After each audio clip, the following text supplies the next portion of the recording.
بسم اللہ الرحمن الرحیم۔ السلام علیکم محترم ناظرین، مجھے اپنے کچھ خیالات کو سپرد قلم کرنے کی ضرورت محسوس ہوئی۔ چلتے پھرتے اٹھتے بیٹھتے ذہن میں خیالات جمع ہوتے رہتے ہیں۔ کبھی کبھار ان کو ایک مضمون کی صورت میں ڈھال کر ویڈیو بنا کر پیش کر دیتی ہوں، اور کبھی یہ موقع نہیں بھی ملتا۔ کبھی سوچتی ہوں کہ اس موضوع پر تو پہلے بھی ویڈیو بنا چکی ہوں، لہٰذا اب ان خیالات کو کہاں جوڑوں، رہنے دوں یا پیش کر دوں۔ پھر خیال آتا ہے کہ ان کو ضائع نہیں کرنا چاہیے، بلکہ بہرحال ایک نئی ویڈیو بنا کر دوسروں تک پہنچا دینا چاہیے۔ کئی دنوں سے ذہن میں خیالات گھوم رہے ہیں کہ نرگسیت کا شکار لوگ جو دوسروں کا استحصال کرتے ہیں اس کو کھول کر بیان کر دوں، تاکہ لوگوں کو استحصال کی شکلوں کو پہچاننے میں آسانی ہو۔ استحصال کا لفظ عموماً مالی غبن کے لیے ہی استعمال ہوتا ہے، یعنی ہمارے یہاں جب کوئی شخص ناجائز طور پر کسی دوسرے کو استعمال کر کے اس سے ایسا فائدہ اٹھانے کی کوشش کرے جس سے دوسرے بندے کو مالی نقصان ہو، تو اسی کو استحصال سمجھا جاتا ہے۔ مگر یہ استحصال کی صرف ایک شکل ہے، مثلاً ایک ملازم سے اس کی استطاعت سے زیادہ کام لینا اور اس کا معاوضہ کم دینا وغیرہ۔ لیکن نارک لوگوں کا استحصال صرف مالی طور پر ہی نہیں، جذباتی طور پر اور ذہنی طور پر بھی کرتا ہے۔ اس کی ایک صورت یہ بھی ہے کہ آپ جس چیز میں مہارت رکھتے ہوں یا جس کام کو آپ نے سر انجام دیا ہو اس کا کریڈٹ اپنے نام کر لے اور دنیا کی نظروں میں خود اونچا مقام حاصل کر لے یا آپ کے انعام پہ قبضہ کر لے۔ انگریزی میں ہم یہ کہہ سکتے ہیں کہ A narcissist basks in the glory of other people's achievements۔ یعنی محنت اور صلاحیت تو آپ کی ہو اور دنیا کے سامنے وہ اس کو اپنی ذات سے جوڑ کر ساری تعریفیں اور انعامات اپنے لیے بٹور لے۔ کام تو سارا آپ کریں مگر دنیا کے سامنے دکھاوے کے لیے سرسری کام کر کے وہ آپ کی پوری محنت کا کریڈٹ آپ سے چھین لے وغیرہ۔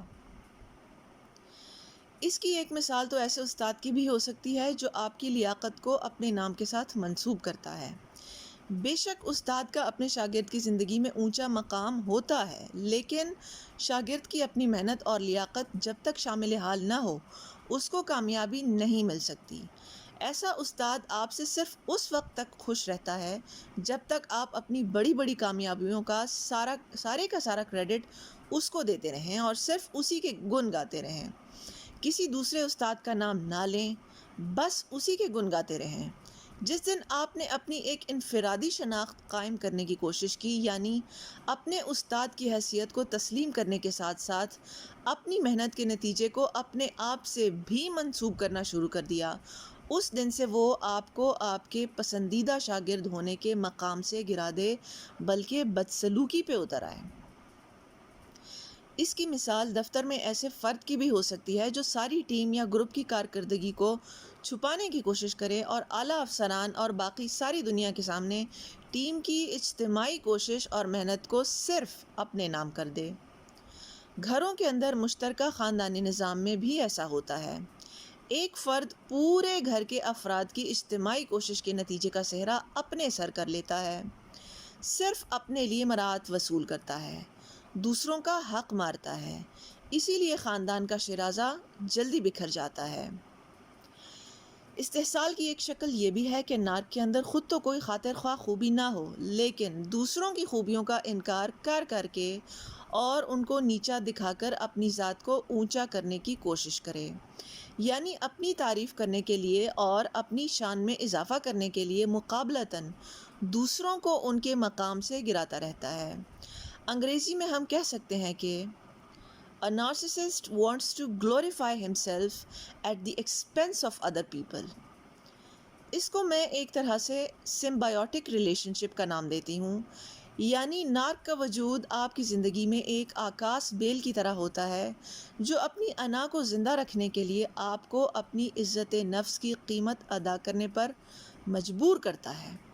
گویا نارک کو اپنا مقام بلند رکھنے کے لیے کوئی نہ کوئی چاہیے ہوتا ہے جس کو ایک طرح سے قربانی کا بکرا بنا کر اس کی عزت کی قیمت پر اپنی عزت بڑھائے۔ میری نظر میں یہ استحصال کی بدترین شکل ہے۔ اس کی مثال ایک ایسے شخص کی بھی ہو سکتی ہے جو اپنی بزرگی کی آڑ میں اپنے چھوٹوں کی حیثیت کو سرے سے تسلیم ہی نہ کرتا ہو۔ وہ اتنا بڑا ظرف ہی نہ رکھتا ہو کہ اپنی اگلی نسلوں کے علم اور ان کی صلاحیتوں کو صرف اس خوف کے تحت تسلیم نہ کرے کہ کہیں یہ میرے برابر نہ آ جائیں۔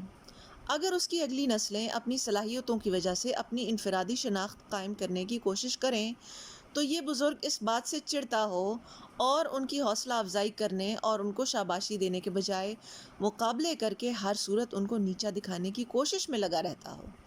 جب چھوٹے کوئی کامیابیاں حاصل کر لیں تو یہ بزرگ ان کی کامیابیوں کو ناکامیاں ثابت کرنے کی کوشش کرے تاکہ خود کو برتر ثابت کر سکے۔ دوسری طرف دنیا کے سامنے ان حقیقی کامیابیوں کا کریڈٹ اپنے نام کر کے چھوٹوں کا حق چھین لیتا ہو، اپنی ذات کی صرف اور صرف خوبیاں گنواتا ہو اور چھوٹوں میں صرف نقص نکال کر ہر وقت ملامت کرتا رہتا ہو، اعتدال سے بہت دور جا نکلا ہو۔ یہ بھی استحصال کی ایک قسم ہے، کیونکہ اس صورت میں ایک نارک دوسروں کے وجود کی نفی کر کے اپنے وجود کی اہمیت بڑھانا چاہتا ہے۔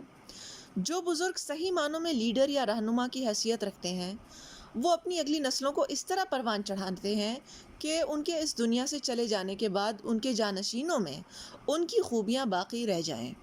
گویا وہ اپنی زندگی میں ہی اپنا تجربے سے بھرپور علم اور صلاحیتیں اپنے نوجوانوں میں بانٹ کر ان کی خوب حوصلہ افزائی کرتے ہیں۔ مگر جب بزرگوں میں نرگسیت ہو تو وہ مقابلے پہ اتر آتے ہیں اور اپنی نوجوان نسلوں کی آبیاری کرنے کے بجائے ان کے اعتماد کو ٹھیس پہنچاتے ہیں اور ان کی کامیابیوں اور کوششوں کا جائز کریڈٹ بھی ان کو نہیں دے پاتے۔ امید ہے کہ آج کی ویڈیو سے آپ نے نرگسیت اور استحصال کے تصور کو گہرائی میں جا کر سمجھ لیا ہوگا اور اب آپ اس کو اپنی زندگی میں پہچان کر اس کے منفی اثرات سے دور رہنے کی کوشش کریں گے انشاءاللہ۔ جب آپ یہ سمجھ جائیں گے کہ مسئلہ آپ میں نہیں بلکہ نارک کی بیمار شخصیت میں ہے تو آپ کو اس پر غصہ آنے کے بجائے اس کی حالت قابل رحم نظر آئے گی۔ آپ اللہ کا شکر ادا کریں گے کہ آپ کی شخصیت بہرحال ایک بیمار شخصیت نہیں اور آپ اس کرب سے بچے ہوئے ہیں جس سے نارک خود گزر رہا ہے۔ الحمدللہ۔ آپ کی توجہ کا شکریہ۔